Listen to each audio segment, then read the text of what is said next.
Hello, നമുക്കിന്നൊരു juice ആയാലോ? Juice എന്നോ ശർബത്തെന്നോ എന്ത് വേണമെങ്കിലും നമുക്കിതിനെ വിളിക്കാം. പക്ഷേ എന്ത് തന്നെ ആയാലും നമ്മൾ ഈ ഒരു ഒടുക്കത്തെ ഈ ചൂടിന് നമ്മുടെ ബോഡി നല്ല കൂളാക്കി നല്ല ഹെൽത്തി ആയിട്ടുള്ളൊരു ഡ്രിങ്കാണിത്. വേറൊന്നുമല്ല, ബേൽ ഫ്രൂട്ടിൻ്റെ ജ്യൂസാണ്, അതായത് കൂവളത്തിൻ്റെ. അപ്പോൾ ഇതിൻ്റെ പുറന്തോടെന്ന് പറയുന്നത് നല്ല ഹാർഡാണ്. അപ്പോൾ നമുക്ക് എന്തെങ്കിലും ആയതില്ലാണ്ട് നമുക്ക് പൊട്ടിച്ചെടുക്കാൻ പറ്റില്ല. പക്ഷേ ഇതിൻ്റെ ഉള്ളെന്ന് പറയുന്നത് അത്രയും സോഫ്റ്റാണ്. അപ്പം നമുക്ക് ഇതെങ്ങനെ ഉണ്ടാക്കുന്നതെന്ന് നോക്കാം. നമ്മുടെ നാട്ടിലും ഞാനിത് കണ്ടിട്ടില്ല. ഞാൻ കാണാത്തത് കൊണ്ടാണോ എന്ന് എനിക്കറിയില്ല. ഞാൻ ഇവിടെ വന്നപ്പോഴാണ് ഇത് കാണുന്നത്.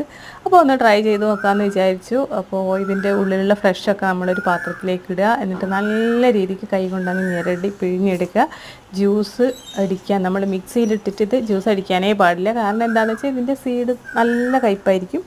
അപ്പോൾ നമ്മൾ നല്ല രീതിയിൽ അത്യാവശ്യം നല്ല രീതിയിൽ വെള്ളം ഒഴിച്ചതിന് ശേഷം എന്താണെന്ന് വെച്ചിട്ടുണ്ടെങ്കിൽ നല്ല തിക്കായിരിക്കും. അപ്പോൾ നല്ല രീതിയിൽ വെള്ളം ഒഴിക്കുക. തണുത്ത വെള്ളം ഒഴിച്ചാൽ മതി, അല്ലെങ്കിൽ നോർമൽ എടുത്താലും കുഴപ്പമൊന്നുമില്ല. എന്നതിന് ശേഷം നല്ല ഞെരടി പിഴിഞ്ഞ് നമുക്കൊരു അരിപ്പ വെച്ചിട്ട് അത് അരിച്ചെടുക്കാവുന്നതാണ്. അല്ലെങ്കിൽ കൈകൊണ്ട് തന്നെ അതിൻ്റെ സീഡും കാര്യങ്ങളൊക്കെ മാറ്റിയാൽ മതി.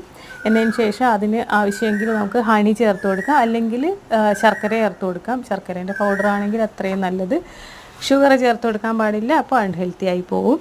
എന്നതിന് ശേഷം അതിലേക്ക് നമുക്കൊരു നാരങ്ങ അതിൻ്റെ പിഴിഞ്ഞ് അതിൻ്റെ നീരൊഴിച്ച് കൊടുക്കാം. പിന്നെ ബാക്കിയുള്ളതൊക്കെ ഓപ്ഷണലാണ്. നമുക്ക് പുതിന വേണമെങ്കിൽ അതിടാം, കസ്കസ് ഇടാം. ഇത്രയേ പണിയുള്ളൂ. ഒക്കെ കൂടെ മിക്സ് ചെയ്യുക. നമ്മൾ ഒരു ഗ്ലാസ്സിലേക്ക് ഒഴിക്കുക, കുടിക്കുക. നമുക്ക് തണുത്ത വെള്ളം അല്ലാന്നുണ്ടെങ്കിൽ നമുക്ക് ഐസ് ക്യൂബ്സ് ഇട്ടിട്ട് അതിലേക്ക് ഒഴിച്ചാൽ മതി. എന്നതിന് ശേഷം നമ്മളത് കുടിക്കുക. നമുക്കിത് ഒരുപാട് ഹെൽത്ത് ബെനിഫിറ്റ്സ് ഉള്ള ജ്യൂസാണ്.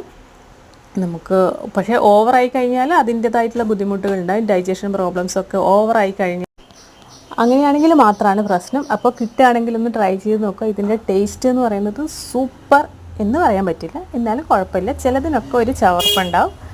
അപ്പോൾ ട്രൈ ചെയ്ത് നോക്കുക പറ്റുകയാണെങ്കിൽ. ബൈ.